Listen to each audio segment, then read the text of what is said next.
Analyzing graphs.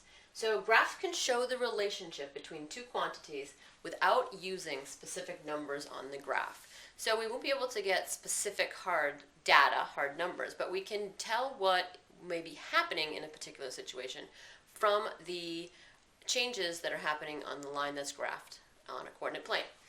So when we look at that line, one of the things we're thinking about is the rate of change.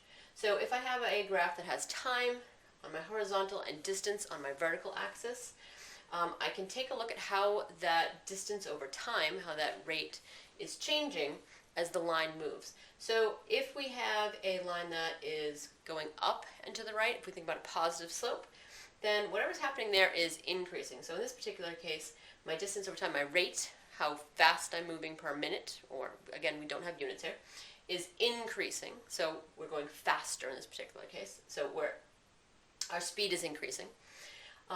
If I have a perfectly horizontal line, and we know that has a zero slope, a horizontal line tells me that whatever speed I'm traveling at is staying the same. That doesn't mean I'm stopped. Zero slope here doesn't necessarily mean that I'm stopped. That zero slope means that it's not changing, it's staying the same, that speed is changing, it's staying the same. And if it has a negative slope, we know that it is decreasing. So that speed, in this case, distance over time, is decreasing. So we can interpret things that are happening in a situation from looking at how the line changes on a graph. So let's take a look at two graphs. So this first graph, the graph shows the path of an osprey diving to catch a fish. Describe the path of the osprey. So we're going to think about this bird that is flying over water, and it's going to catch a fish. So what we have here is a horizontal distance, so how far side to side is it traveling, and a vertical distance, how far up and down it is. And we're going to assume that our kind of zero here is vertical distance is the water. So if we take a look at what's happening with this osprey is traveling along side to side, and you'll notice that it's slowly moving down. So it's not staying at a constant height. It's slowly moving down, and then it starts to drop very, very quickly. So if I want to describe the path of this osprey, the osprey descends at a constant rate. So here's our constant rate, and we know it's a constant rate because it's a straight line, and then descends at a faster constant rate. So we've got a constant rate that's relatively slow, and then suddenly it picks up speed very quickly and drops at a constant rate. So it's not getting faster and faster as it drops towards the water. It's got one steady speed that it goes towards the water. And if we think about, well, what does this look like as an actual osprey? Let's get a little sciencey here.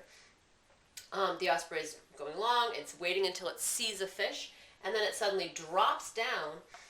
And since we're thinking of water here, well, what would happen to this osprey at this point? Well, it's going to have to go into the water. So this osprey goes into the water, lands right on the water, or goes underneath the water to catch that fish.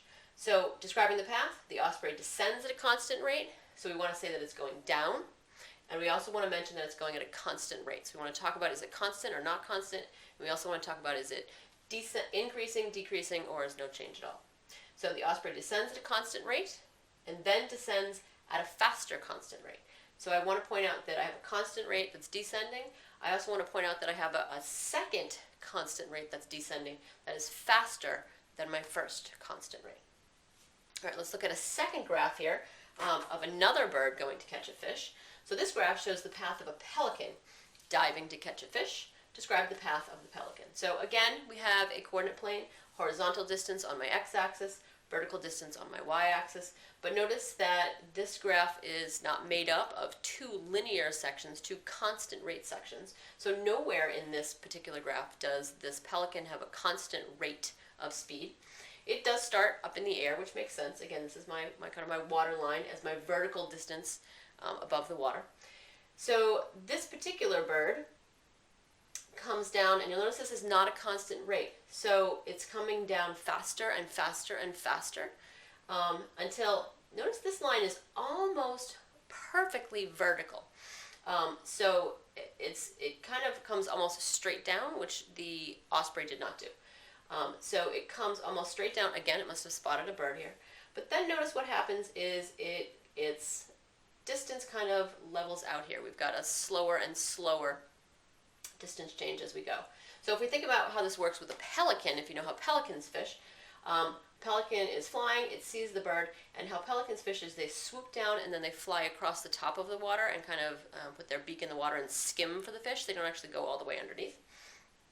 So this bird is not going in the water, it's kind of hovering just at the water line there. So let's describe this path.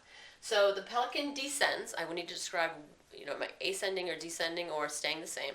So the pelican descends slowly at first, so we have this very slow descension, and then more and more quickly. Notice how it says more and more quickly because it keeps changing. It's not a constant, there's no constant rate in there. We're not going to mention anything about a constant rate before slowing again. So he's at kind of, this is how he's traveling, and then it gets really quickly going down, and then it kind of slows down again. So we kind of have three sections here. This top part, this descending part, this very quick descending part, and then this leveling out at the bottom.